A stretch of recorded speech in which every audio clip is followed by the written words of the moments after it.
Росіяни просто зараз тікають із тимчасово окупованого міста Джанкой на півночі українського Криму. Таку інформацію ми отримали від наших джерел. Що таке Джанкой? Нагадаю, це один із найбільших логістичних хабів, якими всі 10 років війни користуються росіяни для того, щоб перекидати так званий особовий склад, для того, щоб перекидати техніку. Ну і, звісно ж, там у Джанкої розташована легендарна, поки захоплена росіянами, авіабаза Джанкой, величезна авіабаза. І от, за даними наших джерел, противник розпочав виселення свого особового складу із Джанкою.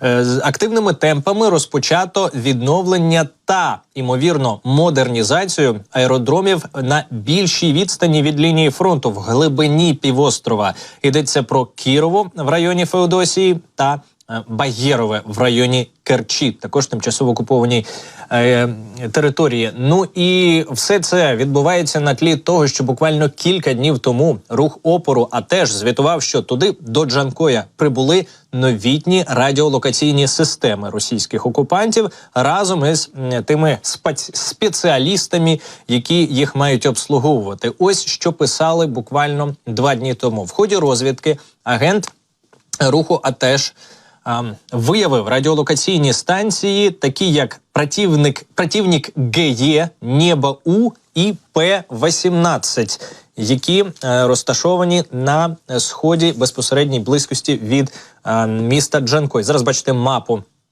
Джанкоя та аеродром, тобто авіабазу.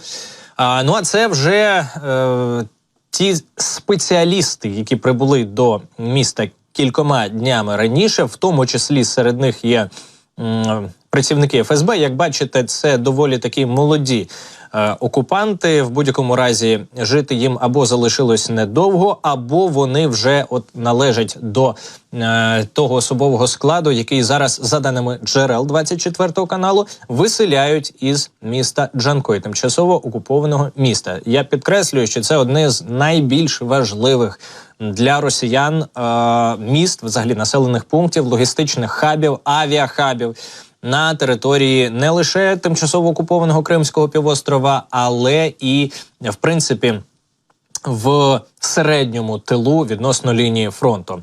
2 слова буквально про ці радіолокаційні системи, які були виявлені партизанами, які були виявлені рухом АТЕШ. Це перераховані противник ГЕ, Небо У і П-18. Ці станції, вони вираховують повітряні цілі і передають інформацію на системи протиповітряної оборони, які прикривають цей округ, а також сам аеродром. Тобто ці радіолокаційні системи потрібні для того, щоб не прилітало по Джанкойському аеродрому. Водночас, той факт, що росіяни починають змотувати вудочки і навпаки розмотувати вудочки в аеродромах під Керчу та Феодосією, тобто на більшій відстані від лінії фронту, він якраз може свідчити про те, що починається новий жест доброї волі, нова перегрупіровка.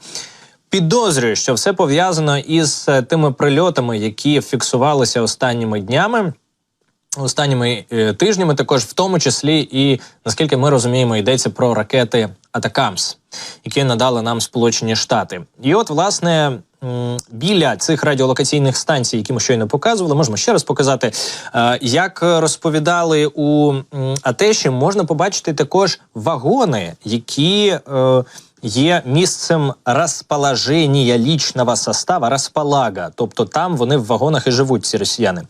І також вагони – це рембаза, місце, де ремонтують подібну техніку росіяни, прикриваючись тим, що це все нібито просто звичайний потяг, навіть військовий потяг, але тим не менше, будь-яка ремонтна база для подібної техніки, так само, як і місце скупчення подібних фахівців, які можуть це ремонтувати, це дійсно жирна ціль для України. Тому, чесно кажучи, в цьому не бачу нічого дивного в тих новинах, які ми чуємо від, знову ж таки, джерел 24-го. Нагадують, до речі, в русі АТЕШ партизани кажуть, що якщо ви хочете боротися за звільнення Криму, приєднуйтесь до руху АТЕШ.